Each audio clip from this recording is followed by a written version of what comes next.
মনে কষ্ট, জ্বালা, দুঃখ আছে না? আসতে কেন বলেন, আছে না?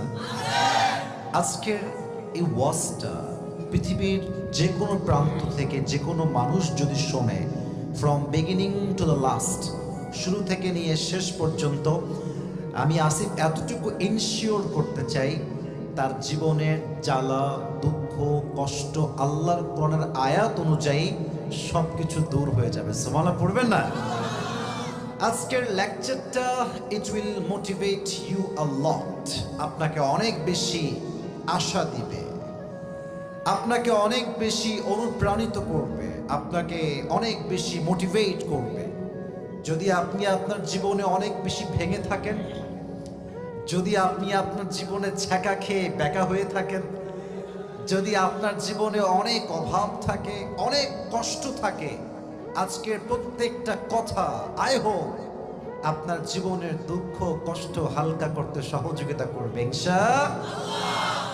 আচ্ছা যুবক ভাইয়েরা, আমার কথাগুলো একটু বুঝে বুঝে রেসপন্স করবা। আমাদের লাইফে অনেক রকম কমপ্লেইন, অভিযোগ আছে না নাই? কেউ বলে যে হুজুর আমার কাছে R15 নাই, আমার বন্ধুর কাছে আছে।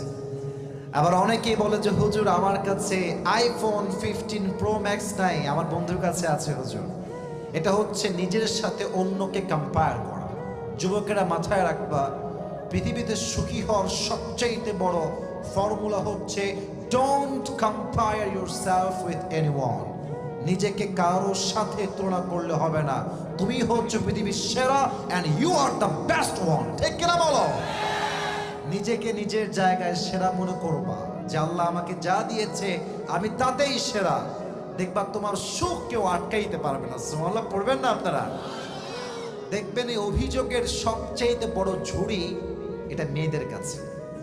সারাদিন কমপ্লেইন কি করে, আমার স্বামী আমারে ওইটা দেয় নাই, অমুকের স্বামী অমুকরে ওইটা দিয়েছে, অমুকের স্বামী তার শ্বশুরকে ফ্রিজ দিয়েছে, আমার স্বামী আমাকে কিচ্ছুই দেয় নাই। এই অভিযোগ মেয়েদের মাঝে আছে না নাই? যে অভিযোগ করে বেশি তার জীবনে অশান্তি বেশি, যে অভিযোগ করে কম তার জীবনে শান্তি সবচেয়ে বেশি। ঠিক কিনা বলেন? Don't complain. আল্লাহ যা দিয়েছে তাতেই পড়বেন আলহামদুলিল্লাহ, আমি যা পেয়েছি তাতেই আমি সুখী। আচ্ছা, কক্সবাজার একটা রেলওয়ে স্টেশন আছে, জানেন না আপনারা সবাই? মাঝে মাঝে যাবেন, দেখবেন ঠান্ডার মাঝে কনকনে শীতে